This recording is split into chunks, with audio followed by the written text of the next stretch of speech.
আসসালামু আলাইকুম। হ্যালো বন্ধুরা, তোমরা সবাই কেমন আছো? আশা করি ভালোই আছো। নতুন একটা ভিডিও নিয়ে তোমাদের সামনে আবার হাজির হলাম। এই পিঠাটা অনেকের কাছে অবশ্যই পরিচিত। আমি কিভাবে বানিয়েছি অল্প মাংস দিয়ে অনেকগুলো পিঠা, সেইটা তোমাদের সাথে শেয়ার করব। তো বন্ধুরা, আমার ভিডিওটা যদি ভালো লেগে থাকে তাহলে অবশ্যই লাইক, কমেন্ট এবং কি শেয়ার করে আমার পাশে থাকবে। প্রথমে আমি মাংসগুলো একটু লবণ, হলুদ দিয়ে সিদ্ধ করে নিয়েছি। এই সিদ্ধ করা মাংসগুলো আমি পাটায় নিয়ে তারপর একটু ছেঁচে নিয়েছি। এই যে আমার ছেঁচা হয়ে গেছে। এরকম করে অনেকে ব্লেন্ডার করেও নিতে পারো। আমি অবশ্যই ছেঁচে নিয়েছি পাটার মধ্যে। এখন এগুলো আমি ভালো করে ভাজি করব। যেহেতু মাংস অল্প, তার জন্য পিঠা বানাতে অনেক, তার জন্য আমি আরেকটা পদ্ধতি ব্যবহার করেছি, সেটাই তোমাদের সাথে শেয়ার করব। এখানে আমি পেঁয়াজ, কাঁচামরিচ ভেজে নিয়েছি। পেঁয়াজ এবং কি কাঁচামরিচগুলো আমি গোল গোল করে কেটে নিয়েছি। একটু তারপর দিয়ে দিলাম জিরা বাটা, দিয়ে দিব আদা বাটা, রসুন বাটা পরিমাণ মতো এবং কি পরিমাণ মতো লবণ। যেভাবে আমরা মাংস রান্না করি ঠিক সেভাবে আমরা এইটা একটু কষিয়ে নিব। এলাচ, দারচিনিও দিয়ে দিলাম। তারপর হলুদের গুঁড়া, মরিচের গুঁড়াও পরিমাণ মতো দিয়ে দিব। মাংস ঠিক যেভাবে কষানো হয় মাংস রান্নার জন্য মশলা, ঠিক সেই রকমভাবে এটা ভালো করে কষিয়ে নিতে হবে। তো আমি পরিমাণ মতো দিয়ে দিলাম। অবশ্যই লবণ দেওয়াটা মনে হয় আমার স্কিপ হয়ে গেছে। মশলাটা ভালো করে কষানো হয়ে গেছে। এখন আমি দিয়ে দিব আলু। এটাই হচ্ছে আমার গোপন টিপস। এই মাংসের মধ্যে কিছু আলু অ্যাড করলে একটু বেশি হয়, তখন পিঠাও একটু বেশি বানানো যায়। আগে আমার আলুগুলো একটু ভেজে নিতে হবে, সিদ্ধ করে নিতে হবে, তারপর মাংসগুলো দিতে হবে।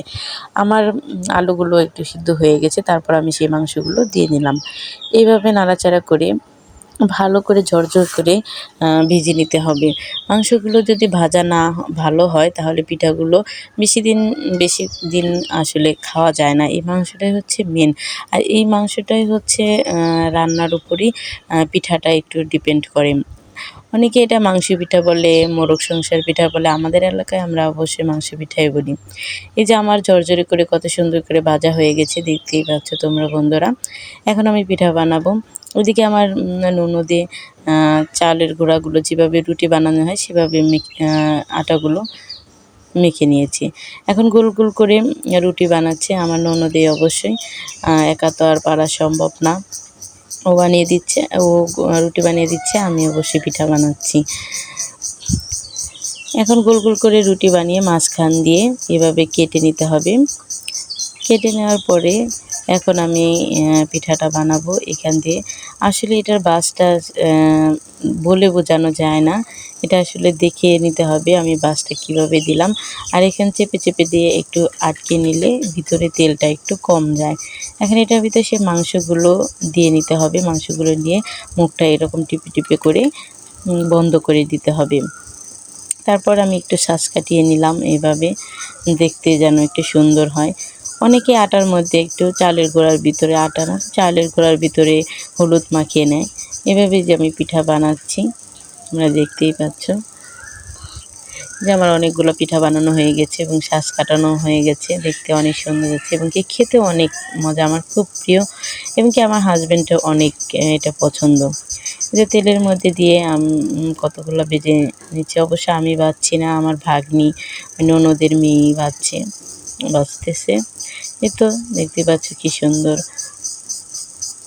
ভাজা হয়েছে। অবশ্যই অনেক ছোট, তারপর অনেক কাজ পারে। সুন্দর করে এইভাবে বাকিগুলো সবগুলো ভেজে নেওয়া হচ্ছে, দেখতেই পাচ্ছ। এখানে অবশ্যই তেলের মধ্যে একটু হলুদ দিলে কালারটা একটু হলুদ হলুদ হয়। আমার অবশ্যই ভালো লাগে না, তাই আমি স্কিপ করে নিয়েছি। তোমরা পারলে দিয়ে নিতে পারো।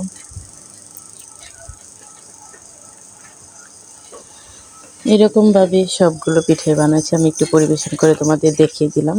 অবশ্য কত সুন্দর হয়েছে পিঠেগুলো, খেতেও অনেক ভালো এবং কি অনেক টেস্ট। আমার সবাই খুব পছন্দ করে। আমার কিছুগুলো অবশ্যই গোলাগুলো বেঁচে গিয়েছিলো, আমি কয়েকটা ঝিনুক পিঠা বানিয়ে নিয়েছি। তো বন্ধুরা, আমার ভিডিও যদি তোমাদের ভালো লেগে থাকে তাহলে অবশ্যই লাইক, কমেন্ট এবং কি শেয়ার করবে। আজ এই পর্যন্ত, খোদা হাফেজ।